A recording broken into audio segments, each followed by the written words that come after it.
Macmillan Audio presents The Beatles from A to Z, an alphabetical mystery tour written and read by Peter Asher.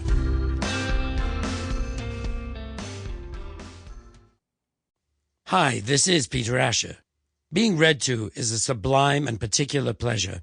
I myself have fond childhood memories of my father reading The Adventures of Sherlock Holmes or Alice in Wonderland to me as I lay in bed, and those books have a special place in my heart to this day.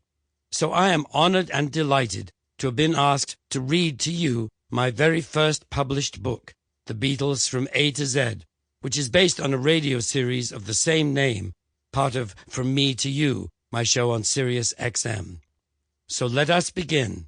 Here is the introduction, which itself begins with a conversation that changed my life. This book is dedicated to Wendy and Victoria, my two favorite Beatle fans. Paul, please lock me away. John, yes, okay, end of song. I grew up in a musical household, so in some ways it's not surprising that I gravitated to the world of music and recordings. My father was an amateur pianist and a committed lover of Gilbert and Sullivan, as well as a distinguished physician. And my mother was oboe professor at the Royal Academy of Music. She had played in various major orchestras and gave oboe lessons at home as well. So as my sisters and I were growing up, there was always music in our house at 57 Wimpole Street, on the corner of New Cavendish Street in central London. By the time I was 14 or 15, I'd had not only piano lessons, but some instruction on the oboe and the double bass as well. But my appalling laziness about practicing prevented me from achieving any real competence, despite my great love of the music itself. I loved the music of my parents.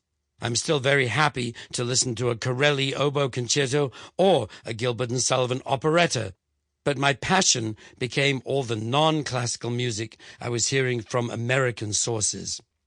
I loved the bebop of Charlie Parker and his contemporaries and modern jazz of all kinds, and ended up with an extensive record collection in that field.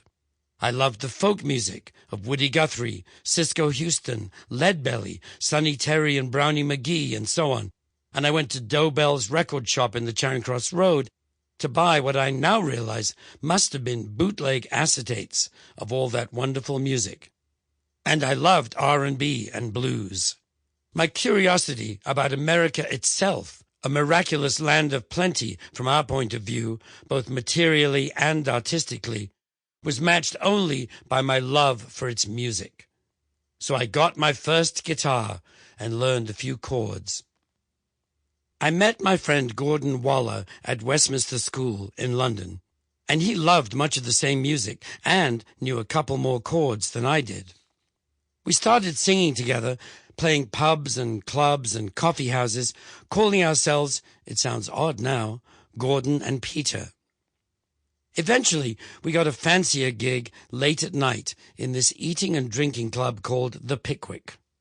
And while we were playing there one night, a man in a very shiny suit came up to us and introduced himself as Norman Newell, an A&R, artist and repertoire, manager for EMI Records, and asked us if we would come and do an audition at EMI Studios in Abbey Road in the St. John's Wood section of London. We were thrilled to death, as one might imagine. We went there several days later, recorded a few songs, and awaited the results. Fortunately and joyfully, the result was that they offered us a contract. We signed it, of course. Norman told us that he had booked some studio musicians and had reserved Studio 2 at EMI for a date about a month in the future, and he started to talk about which songs we should record. He had picked some songs already from our Pickwick Club set and was talking to a couple of songwriters. But he also said, look, if you know of any other good songs that might be right for you to arrange and record, please let me know. We're interested in some new songs as well as the ones you're already doing. Oh, and by the way, we are changing your name to Peter and Gordon because we think it sounds better. Who was I? Sample complete. Ready to continue?